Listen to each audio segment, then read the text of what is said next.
and do this last problem here. We're going to go through the whole process of sketching this function. So our first step that we're going to take is finding the domain of our function. So if we look at our function here, it's only going to be limited by what's in the denominator. We just don't want the denominator to be equal to 0. So it looks like our domain is going to be all real numbers except for -1 and 1. Now we want to find the intercepts. So we can find the intercepts by just setting x equal to 0 and setting y equal to 0 and seeing what that gives us. So if we set x equal to 0, we end up with y equal to 0. So that tells us that x equals 0 and y equals 0 are our intercepts. Okay, the next step is to determine any symmetry in our function. So if our function is even, then we're symmetric about the y-axis. If our function is odd, then we're symmetric about the x-axis. So to determine if our curve is going to be symmetric, we want to take f of -x and see if that gives us an odd form or an even form, which, if you need a reminder, even will just give us our function back again, and odd will give us negative of our function back. So let's plug in -x everywhere and see what that gives us. The squared function would just make our x positive, so we end up with our function again. So we've proven that our function is even, so we are symmetric about the y-axis. Okay, now we want to move on to finding our asymptotes.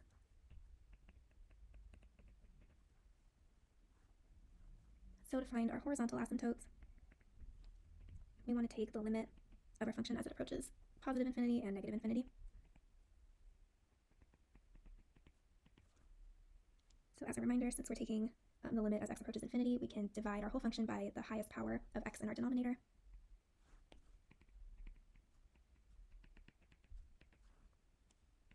So that tells us that we have a horizontal asymptote at 2, and our work for negative infinity will be the same.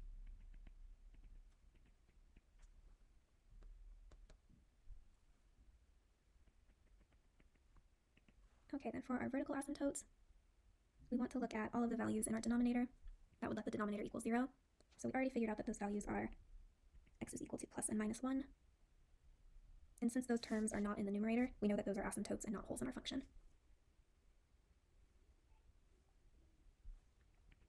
Now we want to find our intervals of increasing and decreasing.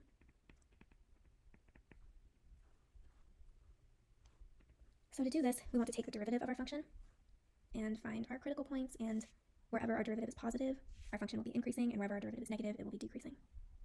So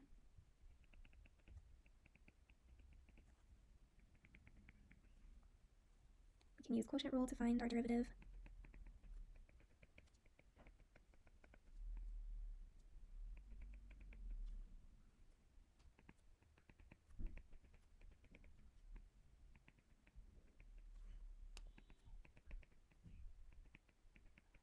Okay, so this is the simplest form of our derivative.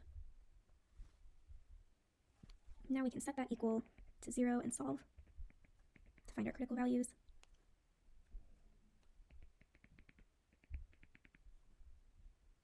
So we figured out that we have a critical value at x equals 0. Okay, then we can do our analysis here to figure out if we're increasing or decreasing on these specific intervals around our critical point. So if we plug in a negative number into our derivative, notice our denominator here is squared, so that means it's always going to be positive. So we're really only worried about the numerator here. So if we plug in a negative value into our numerator, that's going to turn the whole numerator positive, which would in turn make our whole first derivative positive. Then if we plug in negative values into our numerator here, if we plug in positive values into our numerator will become negative, so our whole derivative becomes negative. So that tells us that our function is increasing from negative infinity to 0 and decreasing from 0 to infinity. Now we want to determine any local maximums or minimums. So since we already did this analysis here, we figured out that our function is increasing and then it's going to decrease So that is characteristic of a local maximum. So at x equals 0, the value of our function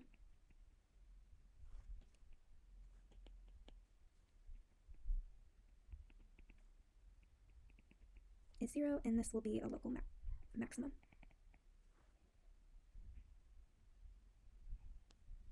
Okay, now we can check for concavity. So for concavity, remember that if our second derivative is greater than 0, then our function is concave up. And if our second derivative is negative, then our function is concave down. So we need to find our second derivative.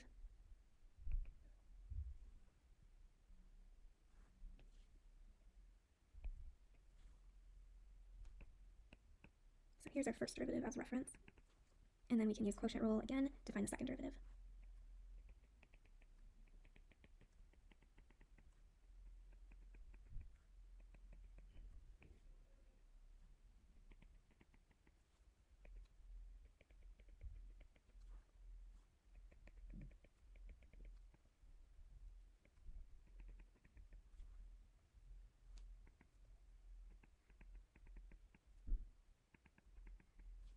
Okay, so this is the simplest form of our second derivative. And now we want to determine where our second derivative is positive and where it's negative.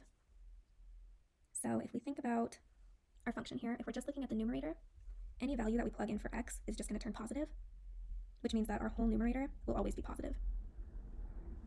So the only way that we can get a negative second derivative is if we have a negative denominator. So this form would imply that our second derivative is less than 0. And if we have a positive over a positive, that would imply that we have a positive second derivative.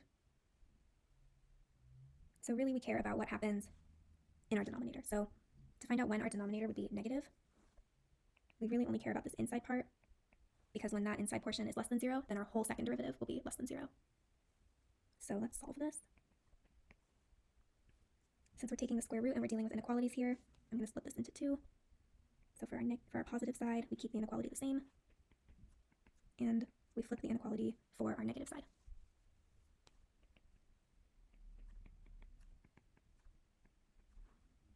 Okay, so we've determined that our second derivative will be concave down whenever x is less than 1 and whenever x is greater than negative 1. And we can do a similar calculation to figure out when we're concave up.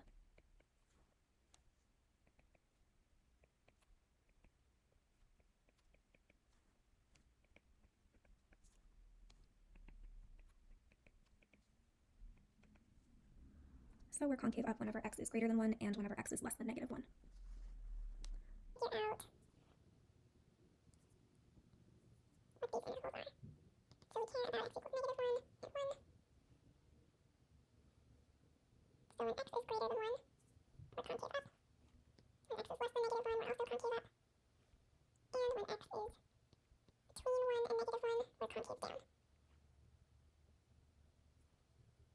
So we can rewrite this as concave up from negative infinity up to negative 1, and from 1 up to infinity, and we're concave down in between negative 1 and 1. Okay, so now that we have all of that information, we're finally ready to start graphing this.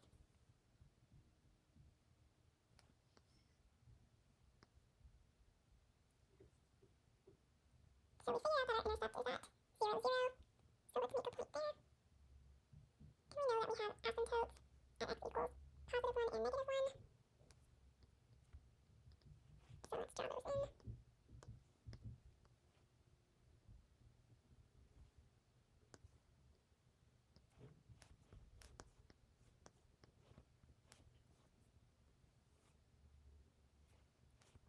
And we know that we have horizontal asymptote at y equals 2. So let's draw that in as well.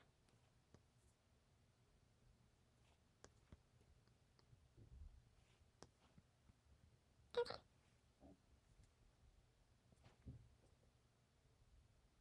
Now we know that our function is increasing from negative infinity to 0 and decreasing from 0 to infinity. So we have to hit this point and then we're going to decrease from there. And we're increasing up to that point. concave down in between -1 and 1. So our function will look something like this. And then we also know that our function is concave up from -infinity to -1 and from 1 to infinity. So it only makes sense that our function would look something like this. If you weren't sure about any of the end behavior here, you could also take your limits as the function is approaching any one of these points, and that would tell you a little bit more about your behavior of your function. So these are the steps that you want to take in order to graph this function or any function. You want to find your domain, your intercepts, if your function is symmetric. You want to find your horizontal and your vertical asymptotes. You want to find where your function is increasing and decreasing, your local maximums and minimums, and your concavity. So that is it for this review. I hope that it was helpful to walk through these problems. If any of them were unclear, I would encourage you to look at more practice problems around that specific section. And if I don't see you guys before your midterm, good luck